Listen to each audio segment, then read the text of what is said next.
Parenthood is a time of so much change for you and your baby. A little reliable information can go a long way towards making this new life a good life. I'm Jessica Rolfe, and this is My New Life, a Lovevery podcast.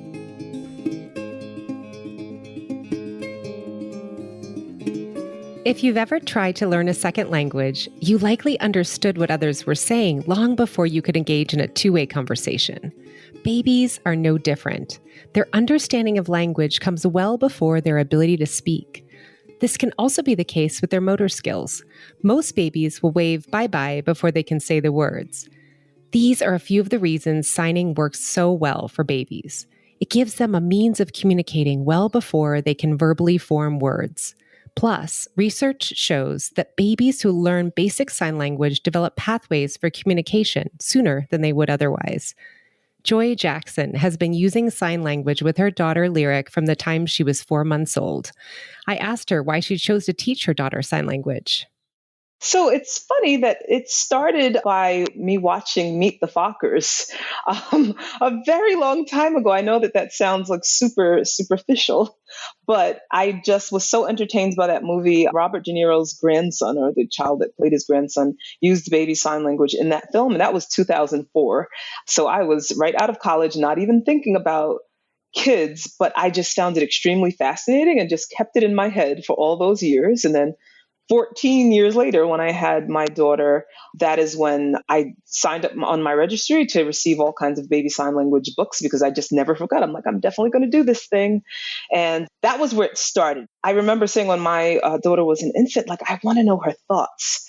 I can't wait to know what she's thinking because her face was so expressive and all of those things. And so I was really encouraged because that was something that I was hoping to see the benefits of. Like, I wanted to hear her thoughts sooner than I know that she would be able to say it. What I did end up learning over time is that I've started to change my language from saying it's a great way for them to communicate before they can speak. Because what I've read, or like what I'm hearing from the deaf community, is that saying that children can communicate before they speak is kind of putting verbal language on a higher pedestal than signs languages, because it's like, oh, this is a thing they can do before they reach the epitome of language, which is verbal. So I've changed my language to start saying that I wanted to include an additional form of communication for my daughter, that she may be able to access some signs before verbal language. So, for instance, I think my daughter actually was speaking some words prior to signing. And I think that's one myth, is that people believe that your child will be able to sign before they speak, and really sign language, or that sign language is easier. And really what it is that there are some signs that are easier for infants to imitate than some words. But for instance, my daughter did say mama and dada prior to any sign, because those are easy words to say. But she wasn't able to sign that word, which is a little bit more complicated. They have to take their thumb and tap it on their chin for mother, and tap it on their forehead for dad. And that was a lot more complicated than saying those words for her. So just including this additional form of communication was helpful in trying to understand some of her needs early on. So before a child can actually verbally express themselves, they're understanding so much more. They can't yet verbalize, but they're communicating with you and they're having that back and forth. And that actually builds these brain pathways that are really healthy for their development. So it's really inspiring to hear how you have brought this into your daughter's life. And so you first introduced Lyric to sign language at 4 months. Yes. When did she start to use it, and why did you start at 4 months? I started at 4 months because I think that was when she was sitting up. And I think, I don't know what I saw in her, but I could see that we were actually starting to non-verbally communicate in other ways. And so it started off at mealtime. That was the first time. And I guess a lot of times people say that the baby sign language can help with reducing frustration for the child. But I do think, it is a form of communication that goes two ways. A lot of times we feel frustration when we can't understand what our child needs as well. And so for them, when they need something, they cry for almost everything at this age. And this gives them another tool to communicate. So we started at mealtime, and it was just simply more or all done, because that was the time where she would yell. That was how she communicated that she wanted something. And I was just trying to help her, trying to distinguish, because I would try to offer her more and then she'd yell and then I'd take it away and she'd stop yelling. I was like, okay, let's try to add a sign to this. So more and all done are where we began. So what if a baby's already using words? Is there any benefit to teaching sign language to verbal children?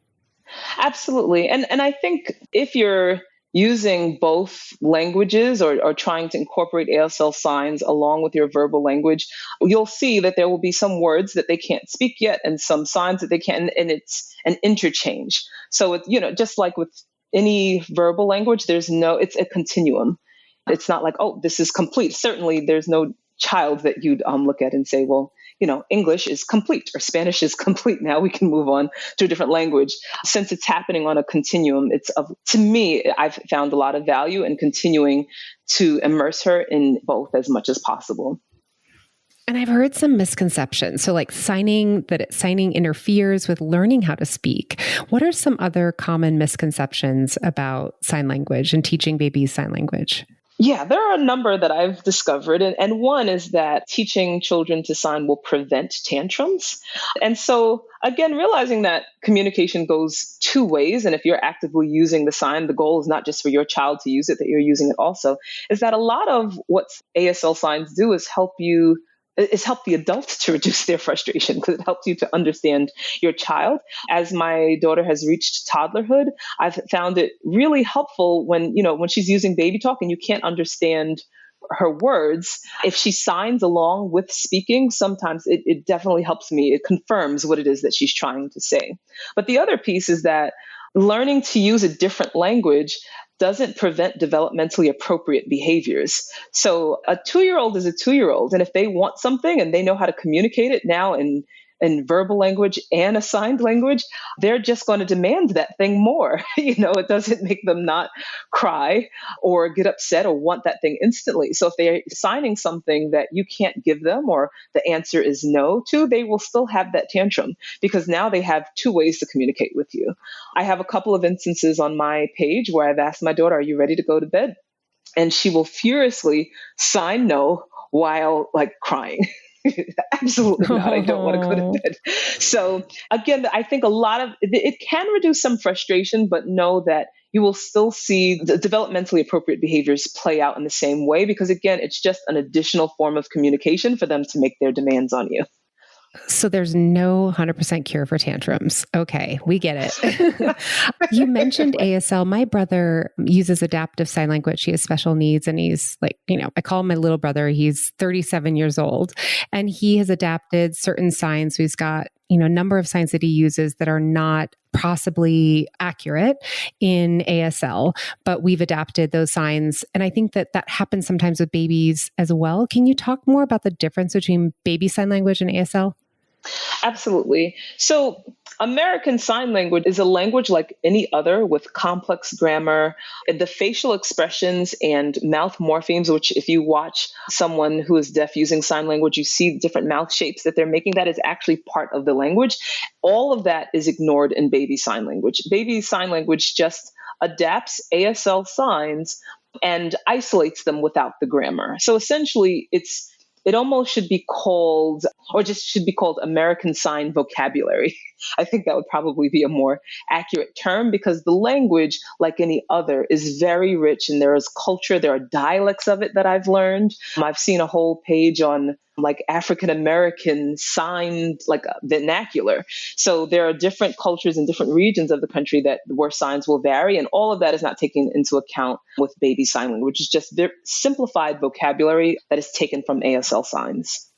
What are your favorite? You've mentioned some of the favorite first signs. We have a first signs book at Lovevery, and I was just curious if you had ones that you remember really loving. You've already mentioned some, but some signs that you really loved teaching Lyric when she was a baby that really worked in your life, that you used frequently over and over again. If a parent is just going to use 6 or 7 signs, what are those favorite ones?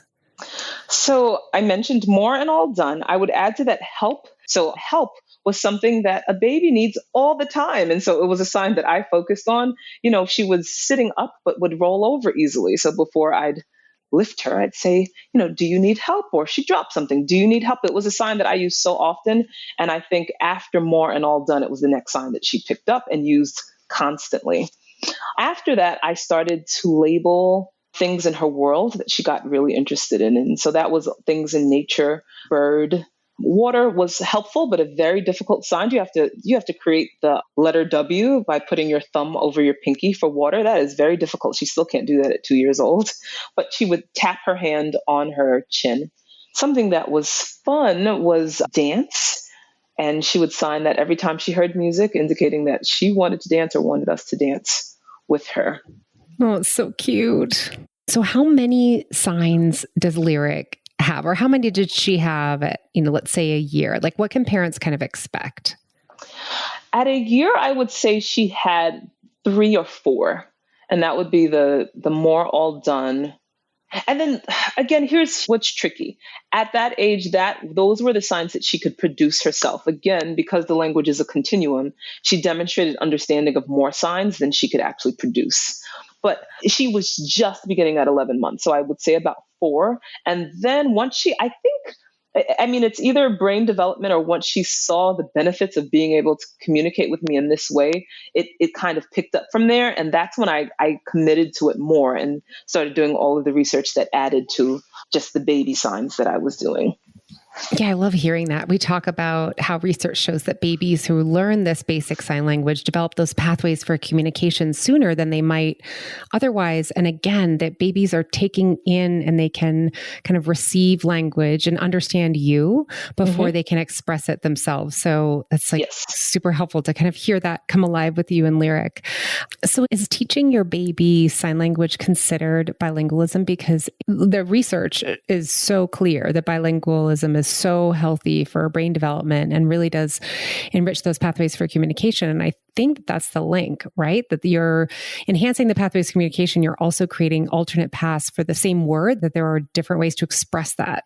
Yes. And so at least from what I've read, I think there's benefits if you're just doing baby sign language, but the broader benefits would come from learning more of the language, which is a big undertaking. So for me, because I'm not fluent in ASL, is I'll watch videos and learn phrases so that I'm using the proper grammar, and I'll introduce the phrases to my daughter. So learning simple things about like question words, because I think that will be helpful to her. So something I've started recently is, how are you? And I've learned how to sign that. And then we've learned emotion signs. So I've found that to be really helpful because it doesn't take a lot of complex grammar to have that conversation in a grammatically correct ASL way. So tell me more about how you've used emotion signs with your daughter. I would love to kind of hear some stories. I think that's such a brilliant idea. So the first thing and this is actually another interesting reason for signing, was when I was nursing her. So when I'm nursing Lyric, when I was first teaching her emotion words, I would raise my eyebrows and smile and then sign happy, which is tapping your chest upward. And then I would frown my face and sign sad, which is kind of, it's so hard to describe, but basically flinching your fingers almost as if you're about to make a fist, but you don't quite do it right in front of your face. And so I would just go back and forth, and she would imitate those facial expressions while she was nursing, again, because she didn't need to use her mouth. For the most part, she would raise her eyebrows and furrow her eyebrows when I did happy and sad. And then she started using them in context at a later time. That is so sweet. I love thinking about that. And I remember I used to do that where we didn't sign happy and sad. I love that idea. If I had another baby, I would be doing that. But we would do happy and sad, and we would point to faces and pictures of babies who are happy and then babies who are sad. And I think that early emotional learning can be so powerful. Joy, it is such a joy to talk to you. And I just, before we say goodbye, I just wanted to hear if there's anything else that you want to share with parents around, convince us, why should we invest this time into teaching our babies and young children sign language? And, just tell us a little bit more about why it's been so meaningful for you in your life with your daughter. So again, it started off as me wanting to introduce an additional form of communication. Again, some signs that she could access sooner. It's been great being able to communicate things with her silently from across the room without tone. So I think that especially having toddlers, we are concerned with tone quite often in our own frustration. And so I've felt good about not having to think about the volume of my voice when signing no or signing stop, that I can show it on my face, but it kind of has help to manage me and not having to think about tone so much, but she totally understands what I'm saying in those moments. I've also, when I've seen her with other children, I've been able to communicate those same things, or I've seen her fall and been able to ask, how are you? And she doesn't have to come all the way over to me to let me know. She can communicate in sign. But I've just gained such an appreciation for the language. It's such a beautiful language, which I think people experience as they learn any language.